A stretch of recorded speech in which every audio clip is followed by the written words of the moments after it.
Hey all, it's Lynn, and I have something exciting for you. In the month of April, I am offering 10 free 45-minute one-on-one coaching sessions, no strings attached. So this is for you if you have been listening to this podcast for a while and you're wondering, hey, could coaching help me? Yeah, give it a try. Or maybe you're struggling to make progress on your goals and you want a little bit of a nudge forward. Or maybe it's something bigger. Maybe you're contemplating like a big career or lifestyle change and you want to talk it out. So if you are still hearing this, that means a spot is still open for you. So to grab your spot, go to lynngrogan.com/free or click the link in the show notes. And feel free to share this offer with anyone else who might benefit. Again, the link is lynngrogan.com/free. You are listening to the Redesign Your Life podcast. I'm your host, Lynn Grogan. I am a certified life coach, and each week I am going to help you take imperfect action toward creating a fulfilling and meaningful life. Are you ready? Let's go. Hey there, welcome back to Redesign Your Life. So today we're going to be talking about visualization, specifically how you think about your future. So much of the practical wisdom out there says that in order to redesign your life and make changes, that it helps to visualize it first, which makes sense, right? How will you know where you're going if you don't have an idea of it first? The good news is that our brains are naturally wired to project ahead, whether we're imagining exciting possibilities or more likely, we're catastrophizing about everything that could go wrong. It's a powerful ability our brains have, but if you're feeling blocked when it comes to envisioning your own future, especially envisioning your future in a positive way, you're not alone. There are some real reasons this might be happening, and today I want to talk about a few of them that I've seen both in myself and in many of the coaching clients I've worked with over the years. But first, I want to start with this. You do have the ability to think about the future and imagine infinite possibilities for yourself. If it doesn't feel like it right now, it's not because you're incapable. It is much more likely that something has disrupted or blocked this skill that you have. So let's dive in. I'm going to share 3 common blocks to future thinking, and then I'm going to offer some ideas on how to move past them. Plus, I'm going to leave you with one practical and imperfect way to start shifting this today, starting now. All right, so reason number 1, we over-rely on the past to predict the future. So one major reason that future thinking can feel difficult is that the part of our brain that is responsible for imagining the future, the hippocampus, is also where we store our past memories. When we think ahead, we're often referencing past experiences to predict what might happen next.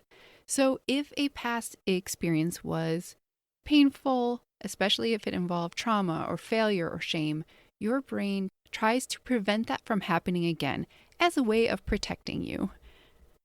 This means that some of your future behavior is driven by trying to avoid negative emotions or experiences rather than intentionally creating something brand new. I think this is especially present when it comes to our relationship. Let's say you want to meet someone and build a meaningful relationship with them, but you have been burned in the past. When you get to moments of vulnerability, your brain might be like, hey, wait, hold back, like shut this down. And while that behavior may protect you from pain, it also may prevent you from forming real connections. So if you don't take the time to investigate where these behaviors come from, and obviously it goes further than just building relationships, you'll likely find yourself repeating old patterns. And what's kind of tricky about this is that these avoidance mechanisms, they just feel familiar and automatic, just like the way you've always done things, which makes them hard to notice. So awareness is always going to be your first step here, because once you see something, you can decide if this is truly how you want to guide your future. All right, reason number 2, you may not have developed the skill of future thinking. So for some people, struggling with future thinking isn't about like avoiding negative emotions or experiences. It's simply that this isn't really a skill they've fully developed. So this can happen when your life path has been predetermined or seems predetermined in some way. So maybe you grew up in a family where certain things were expected of you, like certain career or life choices. which is pretty common, right? Our families often have pretty good ideas on what we should do with our lives. Or maybe you yourself picked a future with a very clear, stable path to follow. So when your roadmap has always been laid out for you, you don't get a lot of practice in imagining other possibilities. So it makes sense that thinking outside of that framework could feel foreign or even just like a little bit impossible. So I have seen this come up with some of my coaching clients who are doctors. So they've followed all the steps, built their careers, they've done everything quote unquote right, and then get to the point where they're wondering, is this it? What else is there to life? So if you've ever asked yourself that question, I know I have, you know what I'm talking about. And often our first instinct when we're exploring those questions, like, is this it, is to do what we've done before. Find another roadmap, something outside of ourselves, something structured, something familiar to follow to help kind of get us out of that rut. And sometimes that helps, but often it falls a little flat because it doesn't tap into what you truly want. It doesn't help you like imagine different futures for yourself. So, one way to navigate this block is to acknowledge that finding your way forward might initially involve following someone else's framework. That's okay. But it's also about tuning into your own desires, which might feel awkward or clunky at first if you haven't really done that before. So, redesigning your life in this way is likely a brand new experience, and part of the process is learning as you go, practicing the skill of imagining your future regularly. And reason number 3, you might be blocked from future thinking, is that you are in survival mode. You are treading water. You are overly busy. So this could be a major block to your life, right? You're just too dang busy. If you feel like you're constantly treading water and trying to keep up with all the things, then of course you're not making time to think about the future. When you're in survival mode, something like long-term visioning just seems like a luxury. So even when you do think about the future, it might only be in terms of escaping your current situation. You might find yourself thinking like, oh, if I could just quit this job or leave this relationship, everything would be better. But this kind of future thinking is focused on getting away from your problems rather than moving towards something that's meaningful for you. So I talked about this concept on episode 9 of the podcast. It's called, Are You Moving Toward Your Dreams or Escaping Your Problems? And if this resonates with you, or if you find this is something you do, definitely listen to that episode. I'll have a link in the show notes because it's going to give more information on this topic. But I do want to say that like sometimes escaping things is necessary, especially like if you're in a toxic situation. But if you never take the time to figure out what you actually want from life, you'll stay stuck in that cycle of avoiding what you don't want. It's like slapping a Band-Aid on a wound that actually needs stitches or even surgery. It might provide temporary relief, but the deeper issue is still there. So if you recognize this pattern, being overly busy, stuck in survival mode, no clear end in sight, the key is to carve out even small moments to intentionally think about what you want in the future. Make it a priority, not just a luxury thing, so that you're not just escaping from things in life. Okay, so those are the 3 things. And if you recognize yourself in any of those patterns, what can you do? Well, I have 4 ideas for you. 1 is to simply acknowledge where you are. If you have spent years training your brain to think in a certain way, whether you're avoiding discomfort, relying on some predefined paths, feeling overly busy, expecting yourself to instantly switch to this expansive future thinking might be unrealistic. So recognize where you're starting from and meet yourself where you're at, which might just simply be acknowledging, okay, I'm aware of what I'm doing here.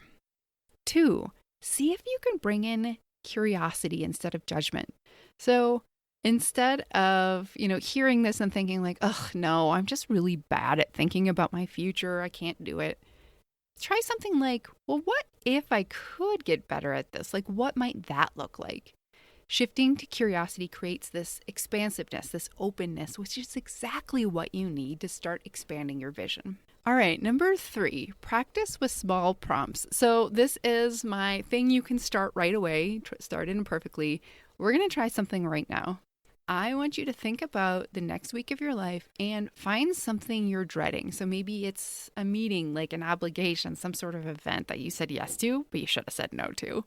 So notice that when you think about it, you're already experiencing negative emotions, about it before it even happens. You're not actually there yet, but you're already feeling that way. Now ask yourself, well, how do I actually want to feel? Maybe it's actually like a positive emotion. Maybe it's joy or curiosity or confidence. Or maybe it's something else entirely. All emotions are on the table. Then ask, what perspective would help me feel that way?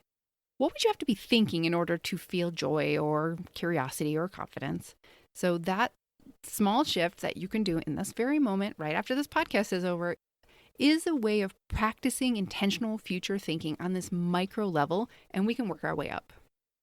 And number 4, remember, you do not have to go this alone.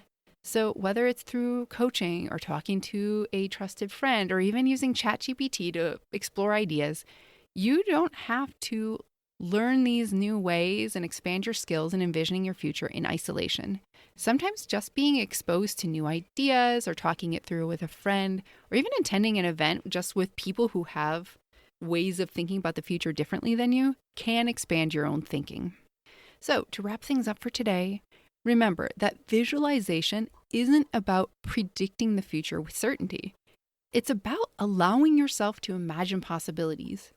And there are so many possibilities available to you if you allow yourself to go there. And if this is something that you have struggled with, remind yourself, like, this is a skill I can practice and I can improve over time. All right, that's it for today. If this episode resonated with you, share it with a friend. That's how this podcast grows. And if you'd like some additional help, I do offer free one-on-one coaching sessions, and you can grab a spot using the link in the show notes. Until next time.